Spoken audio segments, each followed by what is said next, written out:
Thank you, Senator Blumenthal, Senator Hawley, for convening this hearing, for working closely together to come up with this compelling panel of witnesses and beginning a series of hearings on this transformational technology. We recognize the immense promise and substantial risks associated with generative AI technologies. We know these models can make us more efficient, help us learn new skills, open whole new vistas of creativity, but we also know that generative AI can authoritatively deliver wildly incorrect information. It can hallucinate, as is often described. It can impersonate loved ones. It can encourage self-destructive behaviors, and it can shape public opinion and the outcome of elections. Congress thus far has demonstrably failed to responsibly enact meaningful regulation of social media companies with serious harms that have resulted that we don't fully understand.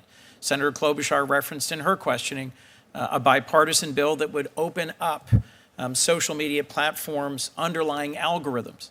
We have struggled to even do that, to understand the underlying technology and then to move towards responsible regulation. We cannot afford to be as late to responsibly regulating generative AI as we have been to social media, because the consequences, both positive and negative, will exceed those of social media by orders of magnitude. So let me ask a few questions designed to get at both how we assess the risk, what's the role of international regulation, and how does this impact AI? Mr. Altman, I appreciate your testimony about the ways in which OpenAI assesses the safety of your models through a process of iterative deployment. The fundamental question embedded in that process, though, is how you decide whether or not a model is safe enough to deploy and safe enough to have been built and then let go into the wild.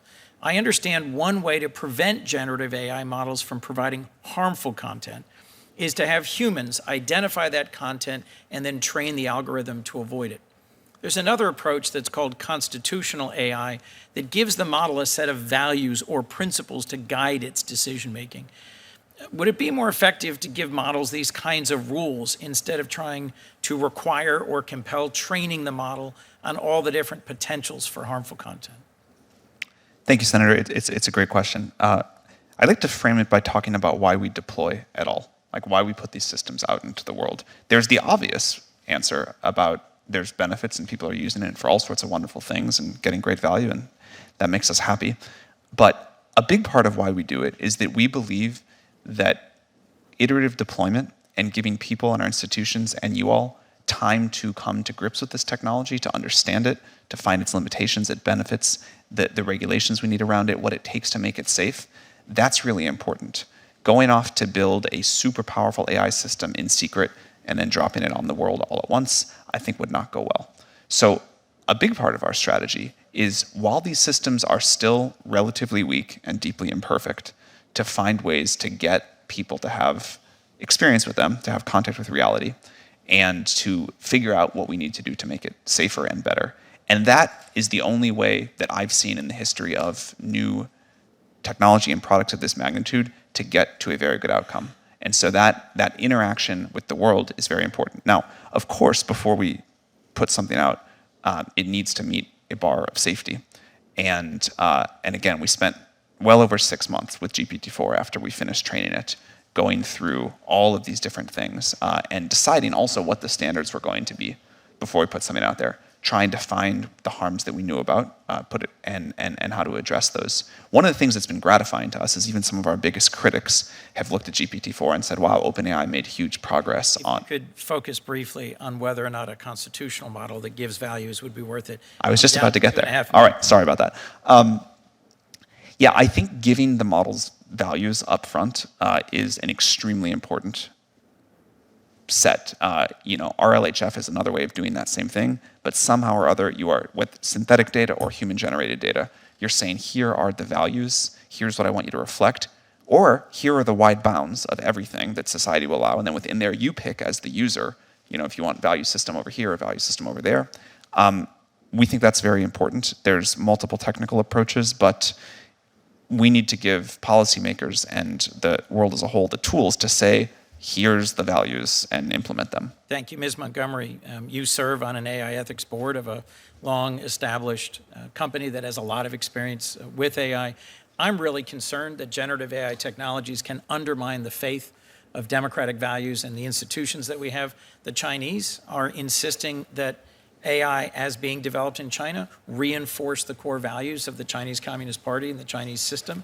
And I'm concerned about how we promote AI that reinforces and strengthens open markets, open societies, and democracy. In your testimony, you're advocating for AI regulation tailored to the specific way the technology is being used, not the underlying technology itself. And the EU is moving ahead with an AI Act which categorizes AI products based on level of risk. You all, in different ways, have said that you view elections and the shaping of election outcomes and disinformation that can influence elections as one of the highest risk cases, one that's entirely predictable. We have attempted, so far unsuccessfully, to regulate social media after the demonstrably harmful impacts of social media on our last several elections. What advice do you have for us about what kind of approach we should follow and whether or not the EU direction is the right one to pursue? Yeah, I mean, the conception of the EU AI Act is very consistent with this concept of precision regulation, where you're regulating the use of the technology in context. So absolutely, that approach makes a ton of sense. It's what I advocated for at the onset. Different rules for different risks. So in the case of elections, absolutely, any algorithm being used in that context should be required to have disclosure around the data being used, the performance of the model, anything along those lines is really important. Guardrails need to be in place. And on the point, just come back to the question of whether we need an independent agency. I mean, I think we don't want to slow down regulation to address real risks right now, right? So we have existing regulatory authorities in place who have been clear that they have the ability to regulate in their respective domains. A lot of the issues we're talking about today span multiple domains, elections and the like. So, if I could, I'll just assert that those existing regulatory bodies and authorities are under-resourced and lack many of the statutory and regulatory powers that they need. Correct. We have failed to deliver on data privacy, even though industry has been asking us to regulate data privacy. If I might, Mr. Marcus, I'm interested also what international bodies are best positioned to convene multilateral discussions to promote responsible standards. We've talked about a model being CERN and nuclear energy. I'm concerned about proliferation and non-proliferation. We've also talked, I would suggest that the IPCC, a UN body, helped at least provide a scientific baseline of what's happening in climate change so that even though we may disagree about strategies, globally we've come to a common understanding of what's happening and what should be the direction of intervention. I'd be interested, Mr. Marcus, if you could just give us your thoughts on who's the right body internationally to convene a conversation and one that could also reflect our values.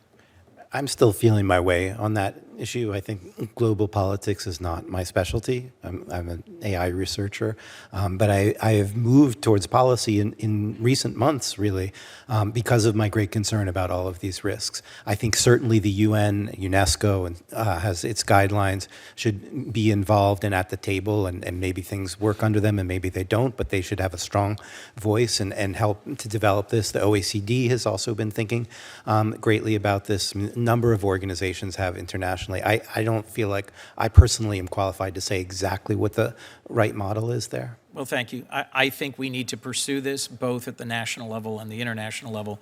I'm the chair of the IP subcommittee of the Judiciary Committee. In June and July, we will be having hearings on the impact of AI on patents and copyrights. You can already tell from the questions of others, there will be a lot of interest. I look forward to following up with you about that topic. I know, Mr. Chairman, I look forward to helping as much as possible. Thank you very much. Thanks, Senator Coons.